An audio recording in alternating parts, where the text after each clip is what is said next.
Germany. A nation that in the 20th century was hell-bent on violently subjugating the entire world, but in the 21st century is hell-bent on being subjugated by a religion that's hell-bent on violently subjugating the entire world. Apparently, the proper German method of demonstrating remorse for the Holocaust is to submit to an ideology that hates Jews even more. Adolf Hitler once lamented, "It's been our misfortune to have the wrong religion. Why didn't we have the religion of the Japanese, who regard sacrifice for the fatherland as the highest good? The Mohammedan religion, too, would have been more compatible to us than Christianity. Why did it have to be Christianity with its meekness and flabbiness?" Hitler regarded Nordic Europeans as genetically superior to other groups. Well then, who should rule the world? Who should lead humanity into the future? Nordic people? There was just one problem: Christianity. Hitler understood that you can take a bunch of young Christians and fill their heads with racist propaganda and convince them to go out and kill for you. That was the point of the Hitlerjugend, the Hitler Youth, a kind of Boy Scouts for Nazi brainwashing. But no matter how much you indoctrinated these young Christians, there would always be those who took Christianity somewhat seriously, and who would therefore have commands like love your enemies, and be at peace with all men, and let all that you do be done in love, rattling around in their heads, confusing them.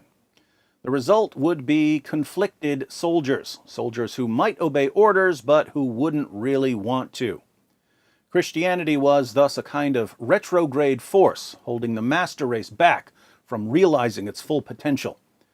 But if the master race could somehow adopt a religion that encourages violence, that promotes cruelty, that demands global domination, what could possibly stop the German war machine?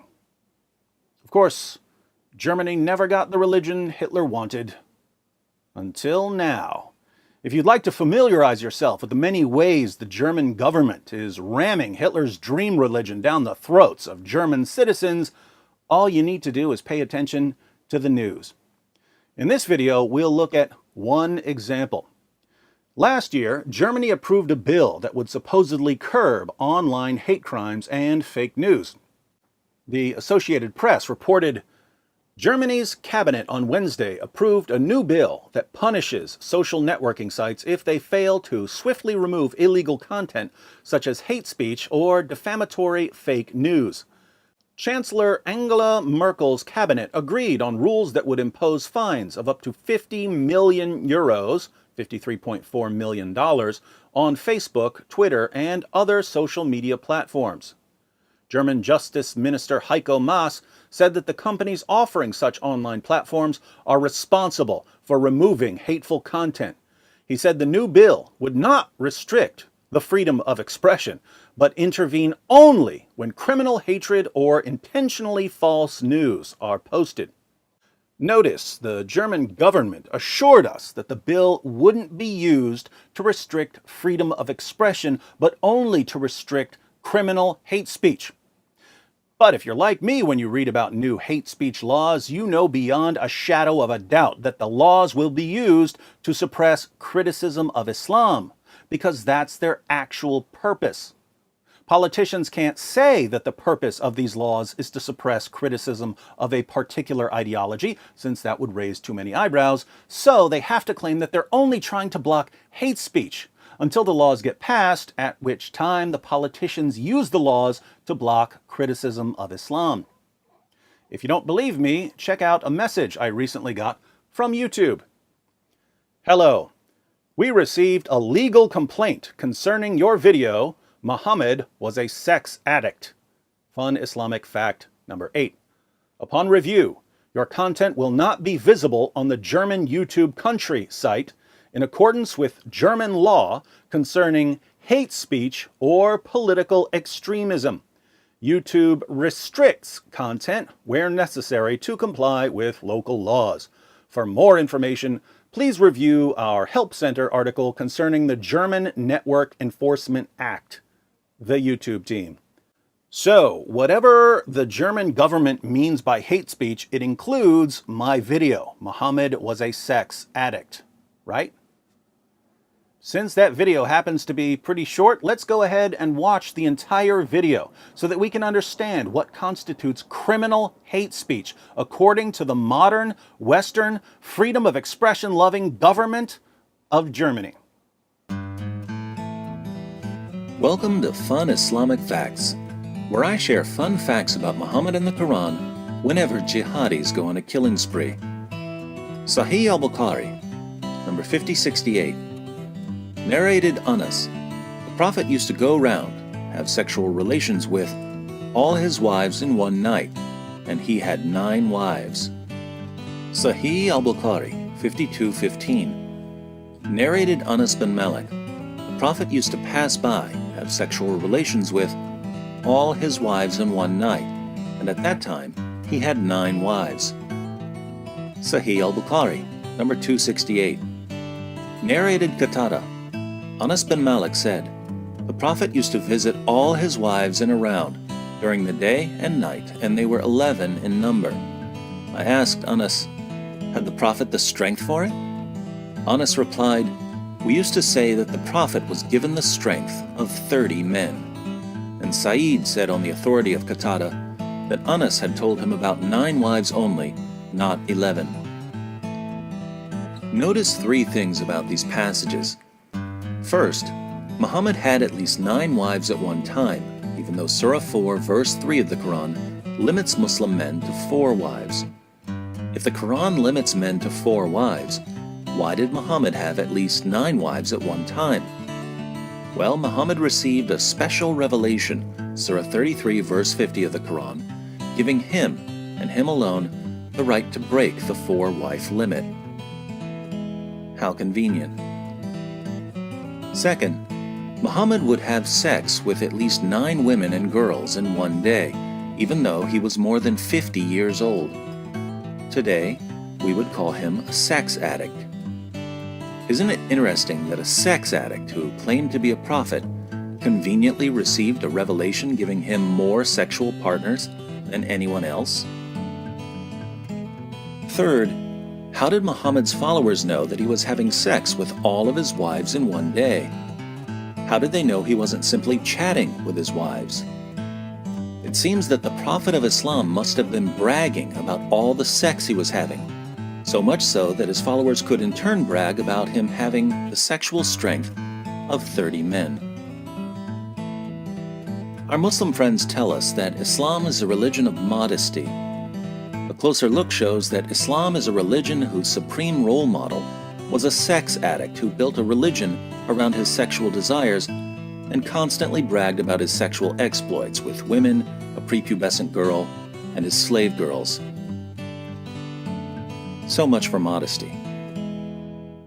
Did you catch the criminal hate speech?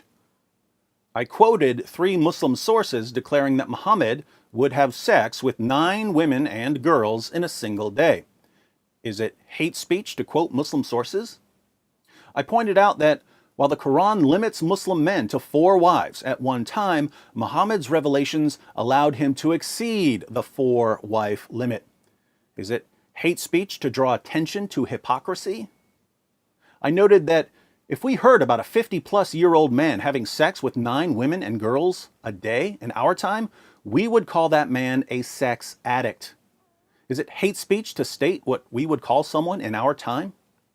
Finally, I inferred that since Muhammad's followers knew that he was having sex with all of these women and girls rather than simply visiting them, Muhammad must have been telling his followers what he was doing.